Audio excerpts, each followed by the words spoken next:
All righty, so we are on scheduler. So if you use Thalamus Interview Broker, third Friday, you prefer to do it on your own, you probably don't need to read this section or learn about this section. If you do it on your own, you may want to pay a little bit of attention, but if you use all those other things and you're sold on them and whatever, then by all means use them. You don't have to listen to me on this video. Come back to the ranking. See you then. But if you aren't using it and maybe you're doing it on your own, you're like, I kind of want to see what she's talking about. Is this going to make my life easier? Let me tell you, yes, it is. So the scheduler for ERAS has kind of gone through its reiterations and things like that. And I personally didn't trust it for a really long time because there was a lot of mistakes in the beginning. But I started using it 2 years ago and I love it. And it's free. It's not free, it's just part of your software. And candidates love it because they don't have to sign up for yet another system. And keep in mind, these candidates are signing up for these systems for only this season, and they'll most likely never use it again. And they're also being told by this program, use ERAS, and this program, use Thalamus, and this program, use Interview Broker. So of course, they already have ERAS, so they'd rather just keep it with ERAS. All right, so what the scheduler is, it's a scheduling system within ERAS that, like, you invite them, they can self-schedule. If you don't want them to self-schedule and you want to control it, you can do that part too, whatever. So what you're going to do is you're going to click on the scheduler tab. And like I said, everything turns purple. Don't worry, everything's still there. So then you go to, the first thing you're going to do is create events, which are your interview days. You can do this as soon as you have your interview days. You don't have to like have the applicants ready to invite or anything. You can do this to set up your events as soon as you know your dates, which is what I do.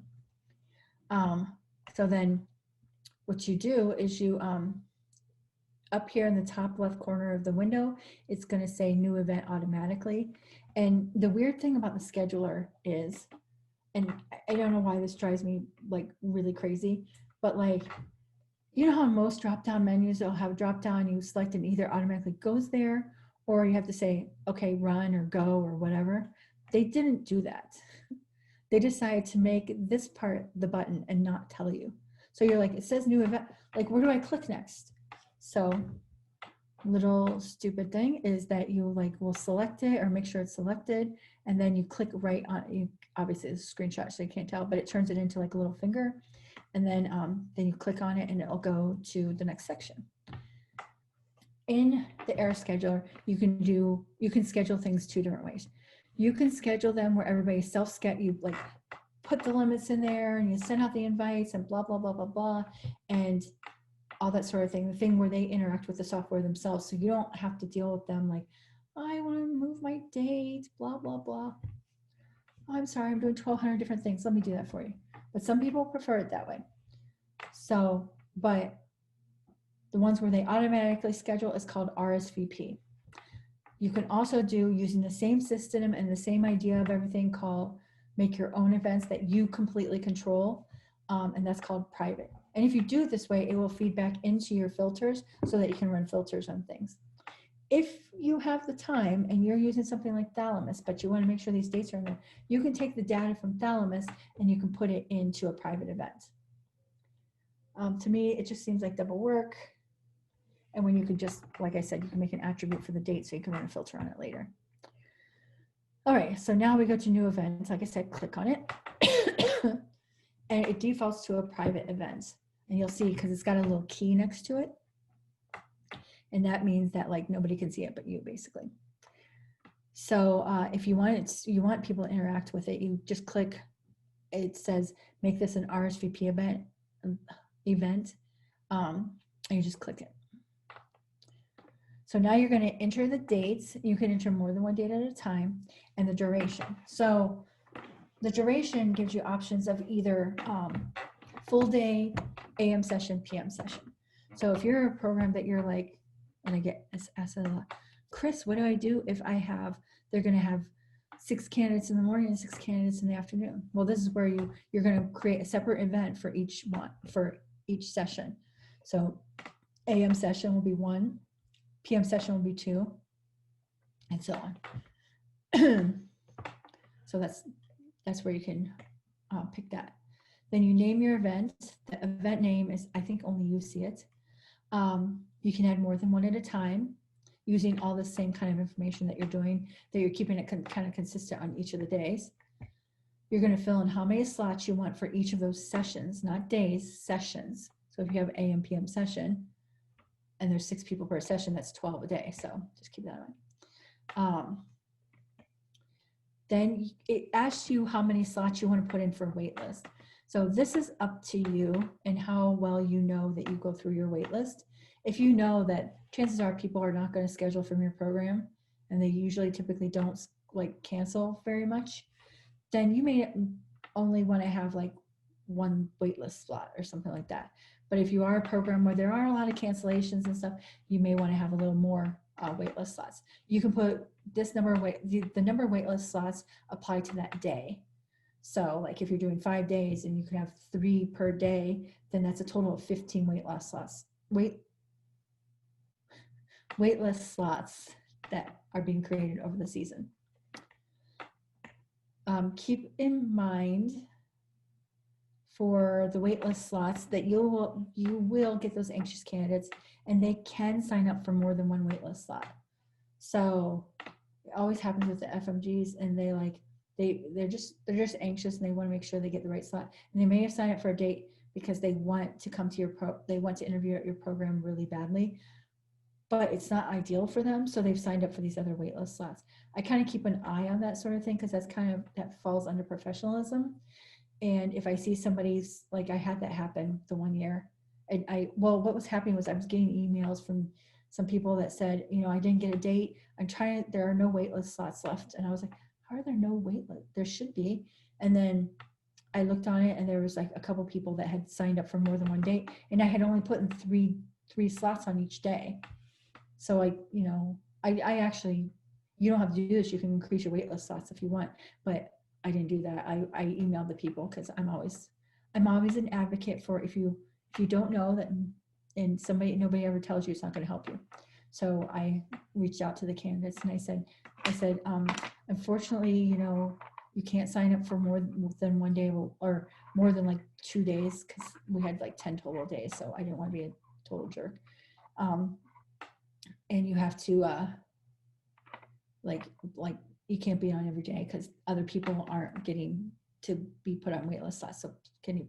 And they fixed it right away. They were really good about it, and they fixed it immediately. Then you have your freeze date. So the freeze date is the date that the software freezes the candidates from making any changes.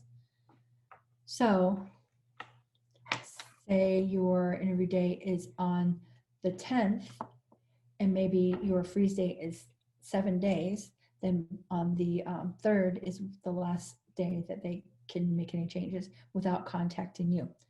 I heard through the grapevine that they are finding ways around this. I don't know for sure about that information, so I can't confirm or deny that, but I never had a problem with the freeze date. So usually what happens is if they need to cancel like 3 days before for whatever reason, they need to contact you directly, because to me, I've made all of my itineraries, I've printed all the applications, I've given the faculty what they need to have so they can start studying and all that sort of thing. And the way that I pick my freeze dates are, and this is just my personal best practice, is whatever day the interview is on, I want to have everything available for the faculty at least on the Friday before, because then they have the weekend to review. Because the faculty, there are so many like things put on them that they can't always keep up with everything they have to do, and unfortunately they have to use those weekend times to do it. And so during recruitment season, they end up using weekend times to just read through these applications. It's not completely fair, but it's the best thing I can do to make sure that they see everything. So so then for me, and then I know that I need to get it to them by Friday afternoon, so that they can look at it over the weekends. And so then that means like, how long is it going to take me to get everything together to like where like, if somebody like, you know, like I'm going to run the report to know who's coming that day, kind of a thing. So I always say the Thursday before, because Thursday is going to be the day that I get everything together. Of course, yours is going to be based off of your requirements or like how you do your workflow or whatever, but that's just how I do it. Of course, you are going to get people that contact you and they are going to say, I'm sorry, I can't make it for whatever reason. And it is what it is.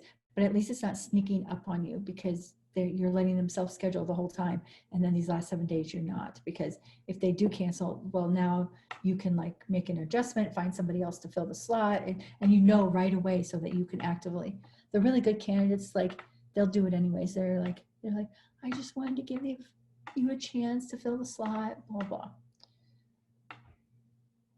Okay, so then after you've done all of that, you save. You can either save it and it's like in there, you're all ready to go. So then when you get your people to invite, you're like, I've already set everything up. I just got to do this next part, and that shouldn't take too long. Or if you're doing this all at once, you can say save and invite, and then you can immediately add the candidates to invite. So I couldn't fit this on that last screen, but this is everything I was talking about. So here's where you can check RSVP events, your date, your sessions. Then you can add other dates. There's your freeze date thing I was talking about. The name of the events. You can put stuff in there if you want. How many slots are going to be for this session, and then how many waitlist slots. And then, like I said, save or save and invite applicants. So once you do save it and you go to your calendar, if you made this a private event, or wait, if this is an RSVP event, it will be green like this one is. If it is a private event, it will be purple. And you can at any time go and look in this calendar and see how many of your slots are taken up. There's also a dashboard, of course, I'm going to talk about in a second, but that's how you do all of this. So that's nice. So if you know it's like 2 weeks out and you don't have your slots filled, maybe you need to start looking at your Wave 2 list and see who you can get in there. So now you're going to invite applicants. So first of all, you have to make sure that your lists are selected appropriately. And even if you use the attribute of the Wave 1 and 2, that's not going to get them over to the scheduler. You have to update their interview status to say invited to interview. So that has to be done in the regular part of the software. Then once you do that, what it does is it shoots them over to be able to use within the scheduler software. Then you go to the applicants tab, and then all those applicants that you selected should be listed. You click the box on who you want to invite. So maybe you put in all 3 waves in there or whatever. You can just go through and click who you want to invite the first round.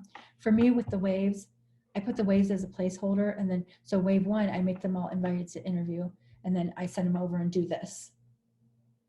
Then if I get to the point where I have to go into Wave 2, then I'll go back to the regular part of the software, and then I'll add them to invite to interview. That way I don't like invite somebody who in the first wave that wasn't supposed to be invited until the second wave, that sort of thing.